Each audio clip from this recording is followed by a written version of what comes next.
दुख की खबर आज सुनी। जब सुना कि हमारे पूर्व प्रधानमंत्री मनमोहन सिंह जी अब इस दुनिया में नहीं रहे। वो बहुत काबिल इकोनॉमिस्ट भी थे और उनने भारत की ये सबसे बड़ा काम जो उन्होंने किया, मैं समझता हूँ ये है कि भारत को इकट्ठे रखने की कोशिश की और इकोनॉमी को खोल दिया। पहले इकोनॉमी खुली नहीं थी। आज हम $1 ट्रिलियन की बात करते हैं, वो मेहरबानी मनमोहन सिंह।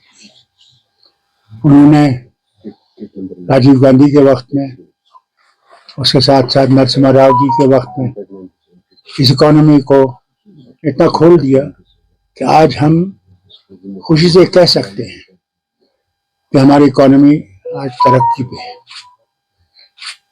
मैं इनके साथ वज़ीर था इनकी हुकूमत में और रिन्यूएबल एनर्जी को पहली दफा हिंदुस्तान में रिकॉग्नाइज किया गया। ये वो एनर्जी है जो मैं समझता हूँ आगे के लिए सबसे बड़ी मुफीद होगी, न सिर्फ हिंदुस्तान के लिए बल्कि सारी दुनिया के लिए। मैं अपनी तरफ से, अपनी जमात की तरफ से, अपने खानदान की तरफ से उन्हें श्रद्धांजलि पेश करता हूँ और उम्मीद करता हूँ कि जो वो काम छोड़ गए बाकी वो हम लोग और दूसरे उसको पूरा कर सकें और इस मुल्क को आगे ले सकें और भाईचारा रखें देशों के साथ। डॉक्टर साहब, चूंकि जैसे आपने खुद कहा एक इकोनॉमिस्ट मुल्क में आया था, जब मनमोहन सिंह के बारे में काफी क्रिटिसिज्म किया गया था जब उन्होंने अपना सोना गिरवी रखा, लेकिन उसकी काबिलियत ने ना वो सोना बल्कि उन कर्जों से भी मुल्क को मुक्ति दिलाई। मुल्क के साथ साथ डॉक्टर मनमोहन सिंह की बिल्कुल सही कहा आपने। बल्कि मैं ये भी कहूँगा कि हमारे भाई पंडित भाई जो यहाँ से गए थे और किसी ने भी कोई बड़ा कदम उठाया उनको वापस लाने का, उनकी मुश्किलात को जम्मू में दूर करने का, वो मनमोहन सिंह की हुकूमत में उन्होंने किया। करीबन 3000 से ज्यादा शायद उनके बच्चों को यहाँ नौकरी दी कि वो घर आ सकें। उनके लिए जगती जैसा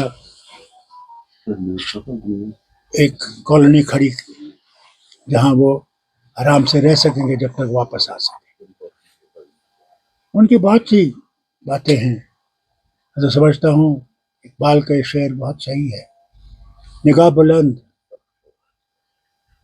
नजर परसोज है रख्त सफर मेरे कारवां के लिए। ऐसे लोग बहुत कम पैदा होते हैं और वही जो काम करते हैं उन्हीं के बारे में क्रिटिसिज्म होता है। और अल्लाह से मांगता हूँ कि उनके घर वालों को, उनकी बेगम को, उनके बच्चों को शांति दे कि वो दुख बर्दाश्त कर सके और कभी ये ना भूलें कि उन्होंने जो कुर्बानियां इस वतन के लिए दी हैं वो रायगा नहीं जाएंगी। डॉक्टर साहब, आप उनके साथ फेलो मेंबर ऑफ पार्लियामेंट भी थे, उनकी सरकार में मंत्री भी थे। क्योंकि ये वक्त नहीं है कि मैं ऐसी बात कहूँ, फिर मौके आएंगे जब मैं आपसे बात करूँगा। आज तो इसी पे छोड़ दीजिए। क्या आपको लगता है प्रेजेंट गवर्नमेंट जो है उनके लिए डॉक्टर मनमोहन सिंह किसी मशल राह से कम नहीं है? शायद कुछ सीखना पड़ेगा क्योंकि आज उस दुनिया से चले गए, लेकिन हर एक आंख पुरनम है जो उन्होंने अपना जिंदगी में जो रोल अदा किया है बिना किसी कास्ट एंड क्रीड के। इसमें कोई शक नहीं है।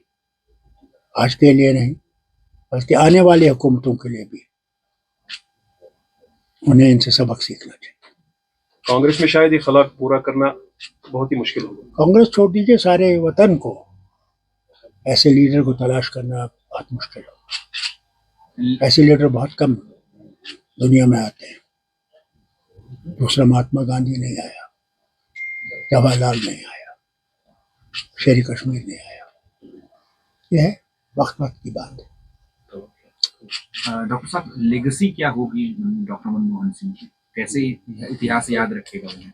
सबसे बड़ी चीज तो यह है कि उसने वतन को एक रखने की कोशिश की, मोहब्बत पैदा की। ہمارے پڑوسی سے بھی محبت کی کوشش کی، انشاءاللہ ایک دن وہ ہوگا، وقت آئے گا۔ ڈاکٹر صاحب کیونکہ منموہن سنگھ اب نہیں رہی، لیکن بی جے پی کہنے لگی ہے کہ کانگریس جو ہے اس ڈیتھ کو بھی پولیٹیسائز کر رہی ہے۔ دیکھیں میں اس وقت کوئی ایسی بات نہیں کہنا چاہتا، یہ وقت ہی نہیں ہے، آج ہم اسی پہ چھوڑ دیں۔ ڈاکٹر صاحب بہت بہت شکریہ۔ السلام علیکم۔